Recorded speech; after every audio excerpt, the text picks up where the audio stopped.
deal with, not having equal pay for equal work, domestic violence, sexual assault. So it's time that we have a representative that will legislate from that lived experience and really being able to connect to what all people are going through, but in particularly a demographic that deserves representation because we're holding up our local communities, so we need to have a voice in our state capitol. Yeah, definitely. And it seems like we definitely need that here in North Carolina because we know that for a while there, we have Roy Cooper, who's the Democratic governor, but he's definitely facing an uphill battle with some of the legislators, which are right now, as you alluded to, Republican-controlled. And I was just wondering how you think we can do in terms of shifting that balance, whether you think this election will see a shift in either the House or the state Senate. And also, I was wondering what your own opinions are of, because you mentioned that you would be one of the youngest ones that are there in office, and we know that there's some young people that are doing quite well on the national level. I'm actually a big fan, so not all my friends are, but I'm actually a big fan of AOC and the young Middle Eastern lady that's out of the Midwest area, so and others as well. So we know that there's definitely a move among that age generation to get more politically involved. So I was just wondering what some of your thoughts were on that line. Yes, I agree. I think we definitely need to bring more young millennial women of color to the forefront because the things that we're going through need to be communicated. It wasn't until Lauren Underwood, 31-year-old black woman in Congress, at the congressional level, she worked with Congresswoman Alma Adams, and it took black women to say, wait a minute, we need to have a committee to address the fact that black women are dying from childbirth at a higher rate. Alma Adams has done amazing work with our HBCUs, so I think women of color in general, we bring a different lens to legislating.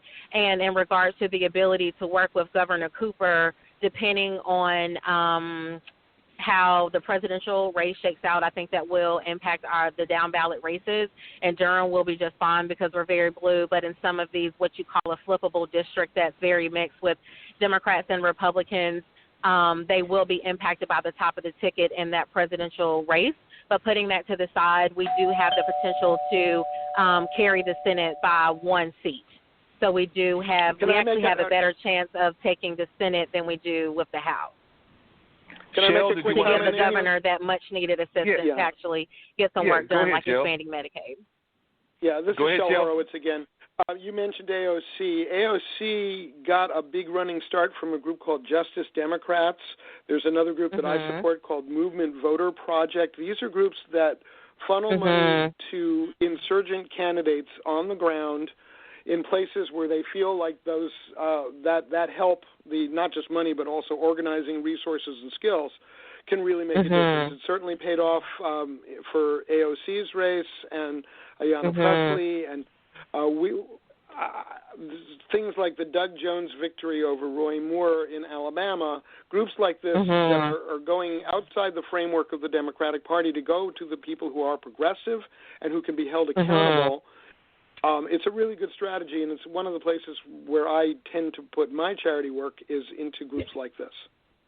Yeah, I think that's a point well taken. I think that we need a new model. I'm an individual that I think I kind of have a mix of both. I'm active enough in the community that community members definitely know who I am. They've definitely been very supportive, but have been active with the Democratic Party, but I'm the first to hold my party accountable. I have no issues saying that we need to do a better job, and actually just did an event with Congresswoman Ayanna Pressley a few weeks ago, and it was very well documented. She was not the establishment pick.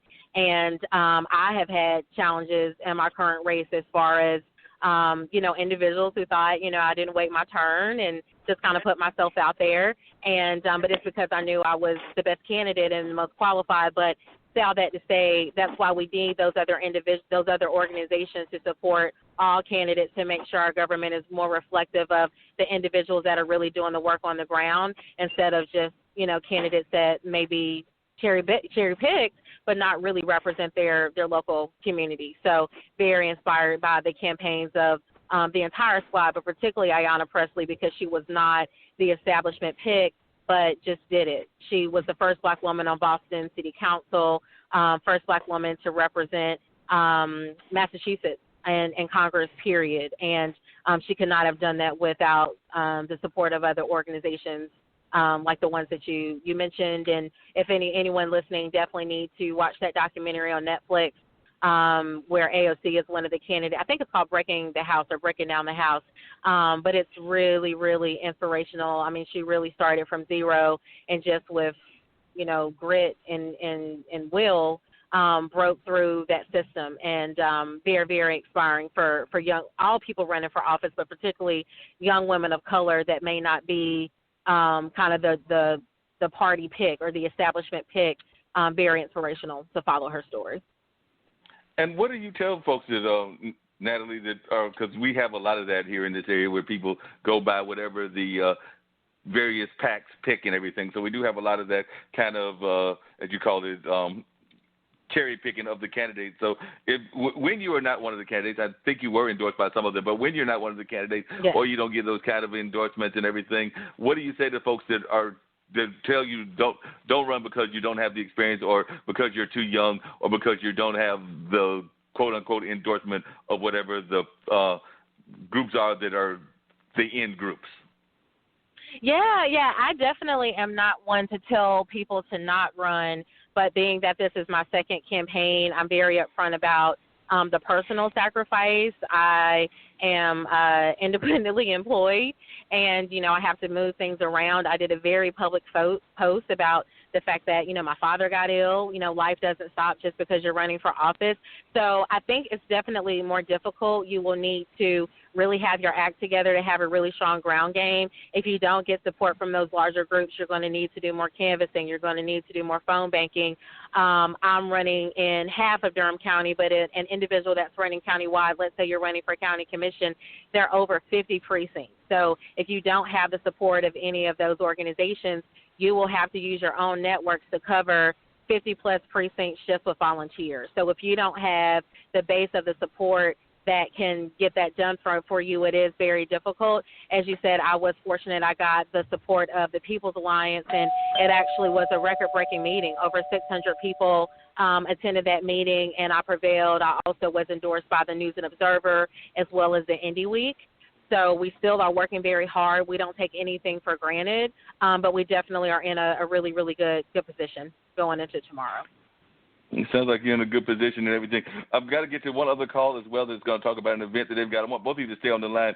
But Shell did kind of like go out there on the line and on the limb and say who he was endorsing in the presidential election. I'm going to put you on the line. So is there anybody that you're really backing in terms of the 5 that are left, since we've had 3 that have dropped out?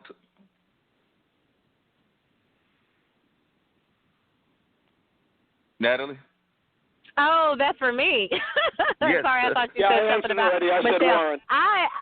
I am a full-on Elizabeth Warren surrogate, and I joined her team. I honestly was very supportive of Senator Kamala Harris as a woman of color. Wanted to support her not only because she was a woman of color, but I just thought she was very qualified.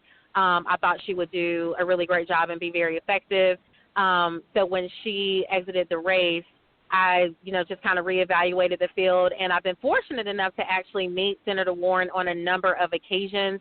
Again, I am active with the Democratic Party, and from my own personal experience, just from what I've seen, the way that she interacts with people, her supporters are really, really on fire. And I was just blown away that I was at this national event, and of all the candidates that came before us, they were really, really excited about Senator Warren. I also find her to be very engaging as a result of her story. So back to I'm running because of my lived experience. I look forward to the senator talking more about her personal story. She had to leave school. She didn't go directly from undergrad to law school. She had to, take a break for a while to be a homemaker. She has a story of her parents being fearful that they were going to lose their home and couldn't pay their mortgage when she was young. So it's my belief that when you go through trials and tribulations in life, it will make you a more compassionate leader. And I think also her debate performance 2 debates ago shows that she has what it takes to stick up to Donald Trump. And definitely will say that for any folks that question her electability, if you vote for her, she's electable. Done. It's that simple. I think when it comes to women, we have to work harder. But when it comes to this whole electability issue, when so many other developed nations have had women in top seats, I think that we just need to get over that and just get behind a candidate. I will admit it does look like some other candidates are working to consolidate. We have had Amy Klobuchar and Pete Buttigieg to get out of the race. Amy Klobuchar actually was very strong. I think she peaked a little bit too late. I think she took a hit early on in her campaign as a result of, rumors and things that some folks were saying, but I think she was a very, very strong candidate. But I know that they both will have very bright futures. But was canvassing for Senator Warren and her team actually just last Sunday, did that joint event with Ayanna Pressley where we were pushing Senator Warren. And also I think we need to highlight the fact that the co-founder of Black Lives Matter has actually endorsed Senator Warren, and TheRoot.com ranked all of the candidates' plans for African Americans. Senator Warren has her own agenda for Black America, and her plan ranked the highest. So I do believe of all candidates, I think she's sincere. I don't think she's pandering. I think that she will listen, but she also has the backbone needed to stick up to Donald Trump. Yeah, but I definitely agree with you on that. I definitely think she does. I want both of you to stay on the line. Dean, can you get Rashid on? I wanted to talk about the play that he's got going on, but I want both of you to stay on the line because we got about another 18 minutes, and I definitely want to get back to some of the political stuff before we wind up the show. But Rashid, are you with me? I am, Mark. I am. How you doing? How you doing tonight?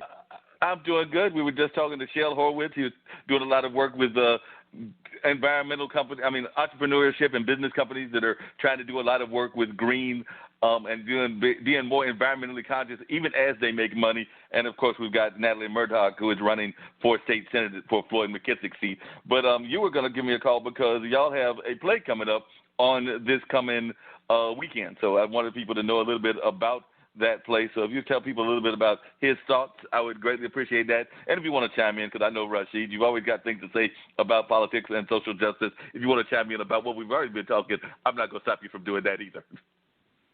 Mark, I appreciate that. Dean and Marc, I thank you for allowing me to speak to your audience about his thoughts.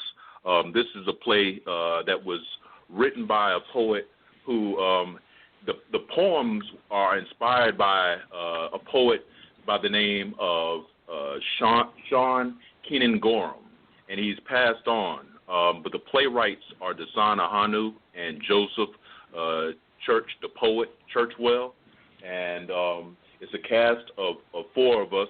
This is I regard it as it's blacknificence as far as like in the context of love and poetic verse.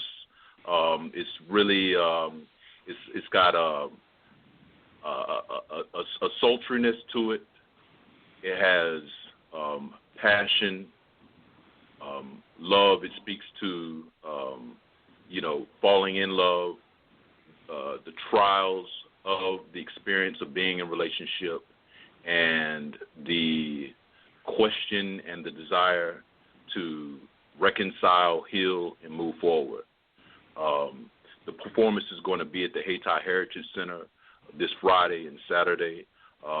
This Friday it's going to be showing at 8 o'clock, and then on Saturday it's going to be showing at 7:30. We have a beautiful cast. We have local area Raleigh-Durham poet and MC Sean Harris.